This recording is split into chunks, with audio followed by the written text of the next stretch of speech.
To Ethiopia now, where increasingly aid workers are literally in the line of fire.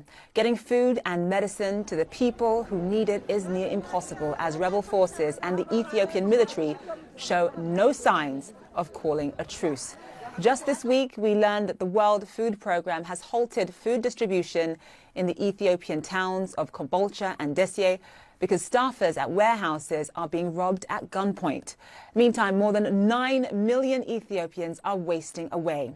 One recent report showed distressed mothers carrying their children, sluggish and weak from hunger, to a hospital, unsure if the doctors even had the medication necessary to treat them. The US State Department says the crisis remains an absolute priority. But what exactly is being achieved here? And ultimately, how much influence does the US really have over an Ethiopian government that seems hell-bent on waging war?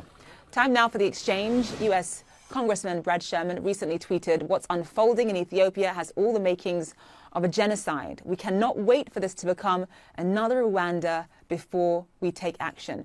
Representative Sherman joins me live now from Washington. He's a Democrat on the House Foreign Affairs Committee. Congressman Sherman, thank you so much for being with us. I do want to get to the nightmarish existence happening on the ground there in Ethiopia for people in Tigray. But first of all, I want to talk about the US's ability to influence Prime Minister Abiy Ahmed. Does the Horn of Africa, does Ethiopia specifically still have respect for the United States?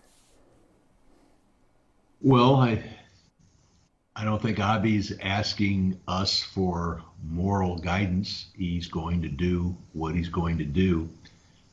We can deal with the arms shipments, and we need to be putting more pressure on the UAE and Turkey not to ship weapons to Ethiopia.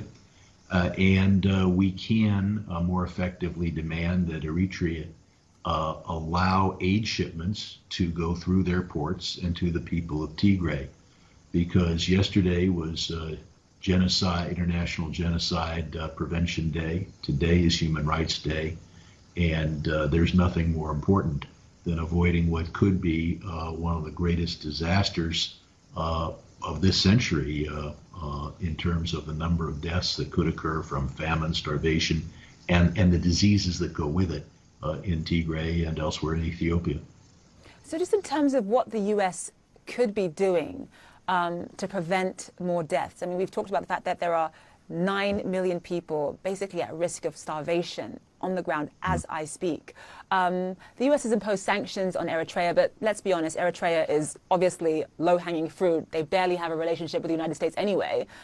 In terms of sanctions on Ethiopia, where are we on that? Well, we've taken away their trade benefits. We've halted the foreign aid, but I think we need to do more. I think there's more that we can do to get the aid in, but it would require us to act robustly at a time when the American people are not looking to be dragged into other foreign involvements. We need to look at flying in or dropping from airplanes food to desperate people. We also need to put pressure on Eritrea to let food go into its ports and then by truck into Tigray. I've suggested, and this is a bit inflammatory, and I wouldn't want to do this if it wasn't necessary, interfering on just a few occasions on ships bound to commercial ships going to Eritrea, which we could do on the high seas in order to convince Eritrea to do what they claim they're legally obligated to do, which is to allow food shipments through their ports and into the starving people of Tigray.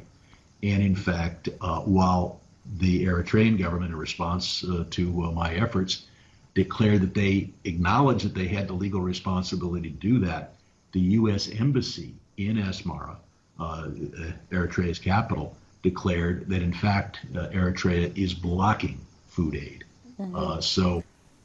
I think all parties agree what is legally required, and the U.S. government is very clear that it's not happening. So, Congressman, I mean, yes, you've outlined a list of things that the U.S. could do, but hasn't done so far. Obviously, the U.S. has several strategic interests in the region, just in terms of Ethiopia being, well, not anymore, but previously this arbiter of security in the region. They don't want the area to grow more unstable. They don't want it to become a breeding ground for terrorism. There's obviously trade and investment considerations. But has the U.S. sort of placed its own strategic interests ahead of doing its utmost to save lives, as many lives as they can, particularly in Tigray? I don't think it's that. I think it's inertia. And there's also a tension in the government. Are we most valuable as a neutral arbiter trying to negotiate the ceasefire that we desperately need to see? Or are we more useful pushing that food aid through a blockade, which the Ethiopian government and Eritrea would view as taking away their number one weapon against the Tigrean people, which is famine, hunger, and disease. Mm-hmm. So there is that the tension in the U.S. government is, are we arbiters or are we actors, and do we get involved at all? I don't think that planning for future strategic concerns on the Horn of Africa is what's holding us back here. So the U.S. clearly needs to sort of define or redefine its role.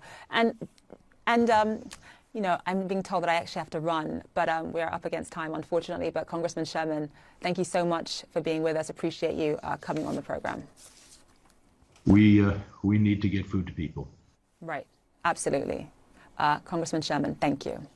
And thank you for watching One World. I'm Zain Asher. Inside Africa is up next. You're watching CNN.